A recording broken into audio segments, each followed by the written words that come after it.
Hello everyone. In this video we are going to talk about RNA interference at basic level. RNA interference is a process of silencing or stopping a mRNA from translating. The concept involves silencing of a specific mRNA due to complementary dsRNA molecule that binds to and prevent translation of mRNA, which is also called silencing of mRNA. This is a method of cellular defense in all eukaryotic organisms. What happens is that in every eukaryotic organism there is an enzyme which is there's a group of enzyme which is called dicer, which contains some of the RNAi enzyme which cuts down or clips down the double-stranded RNA molecules. The double-stranded RNA molecule in an eukaryotic cell appears to be a foreign substance to the eukaryotic cell, and that's why dicer cuts that down. Here you can see there's a pathogen mRNA and there is another mRNA which is produced by host, which is complementary to pathogenic mRNA. Both of them being complementary gets attached with each other, and then it becomes a dsRNA molecule. Now the dicer comes into the play and cuts down these binded double-stranded RNA which had just been formed. We are going to take example of Melodygani incognitia to understand about RNA interference in detail. This is actually an example or application of genetic engineering as well as an example of RNA interference. A nematode Melodygani incognitia infects the roots of tobacco plants and causes a great reduction in yield. We will be seeing it in detail, a little detail, so that you can understand how tobacco plant and Melodygani incognitia interact with each other. A novel strategy was adopted to prevent this infestation, which was based on the process of RNA interference. We would see how we employ RNA interference to control the infestation of the Melodygani incognitia to the tobacco plant. First, before that, let us see that how Melodygani incognitia interact with tobacco plant. As you can see, there is a root.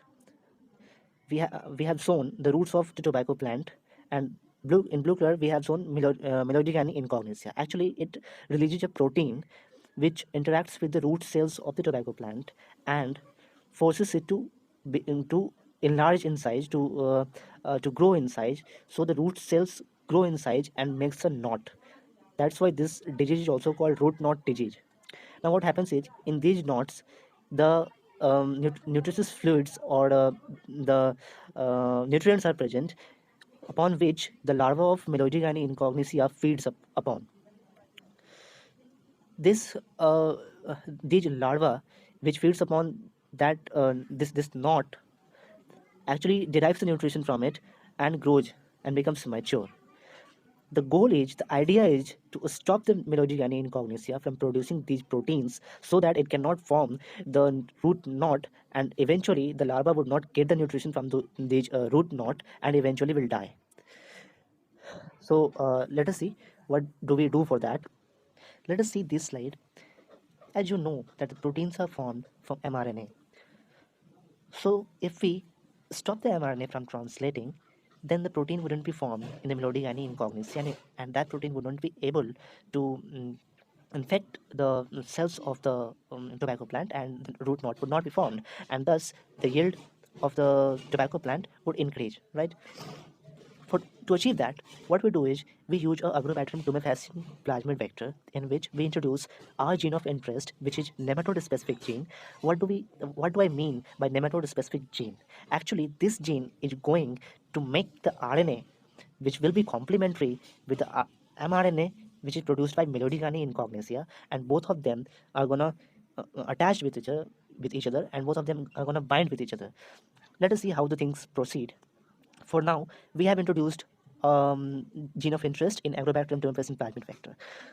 What happens is this vector goes inside tobacco cells. There, this gene of interest undergo transcription, and by transcription, it produces a sense and antisense mRNA. Both the strands of this gene of interest produces RNA. So one is sense RNA and another is antisense RNA. Both of them being complementary with each other, forms bonding with each other and get binds with each other and forms a dsRNA molecule. Now this dsRNA molecule is present in tobacco cell. Let us see what happens next. this dsRNA molecule which is present in the tobacco cell.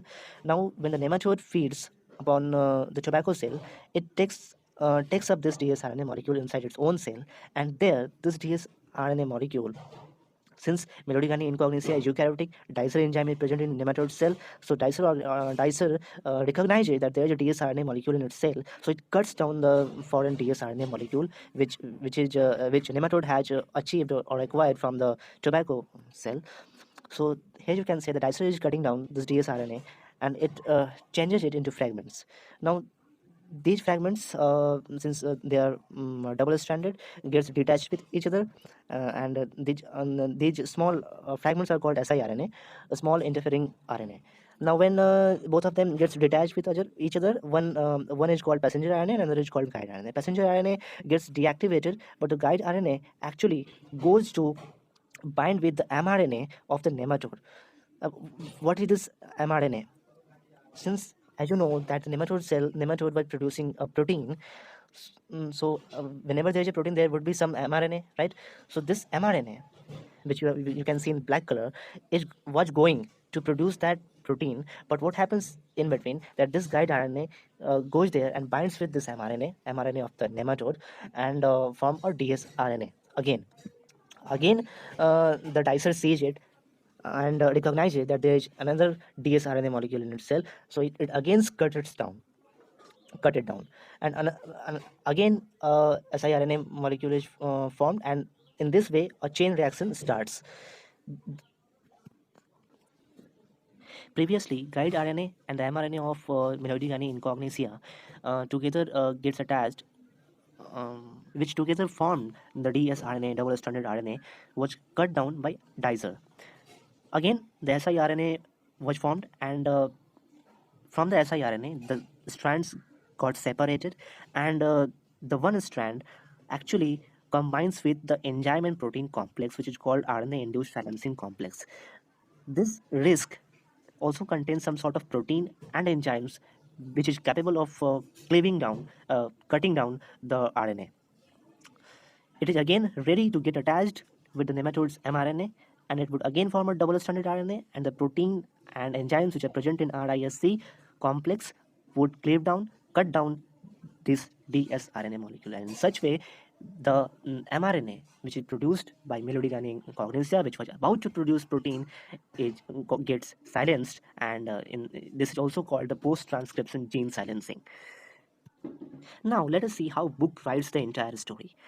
Book says that the source of this complementary RNA, the RNA which is going to get attached with the mRNA of the Melodicani incognitia, the source of this complementary RNA could be from an infection by viruses having RNA genomes, which we saw that how Agrobacterium tumefaciens acted as a vector and carried the RNA molecule into the Melodicani incognitia cell. So the source of the complementary RNA could be from an infection by viruses having RNA genomes or the mobile genetic elements. There are certain genes which are present on our chromosomes which has location no fixed location on the chromosome, which keeps on changing its loci, also produces some sort of RNA which are complementary with the foreign mRNAs, right? Using Agrobacterium tumefaciens vectors, nematode-specific genes were introduced into the host plant, as we saw earlier. The introduction of the DNA was such that it produced both sense antisense RNA in the host cell. I have already shown it that how the gene of interest which we introduced in the vector of the Agrobacterium tumefaciens produced the sense antisense RNA, being complementary with each other formed a dsRNA molecule. These two RNA being complementary to each other formed a double-stranded RNA that initiated RNAi and thus silenced the specific mRNA of the nematode. Same thing written here as well. The consequence was that the parasite could not survive in a transgenic host expressing specific interfering RNA. As I told you, that since the protein was not formed, so it was not able to make a root knot in the root cells of the tobacco plant, and thus the larva of the Melodicani incognitia wasn't able to feed upon those root knots, and eventually they died. The transgenic plant therefore got itself protected from the parasite, and this is the entire story of the RNA interference. I hope you understood it very well, and if you understood it, then drop a like, comment below whatever your confusion is. Thank you very much.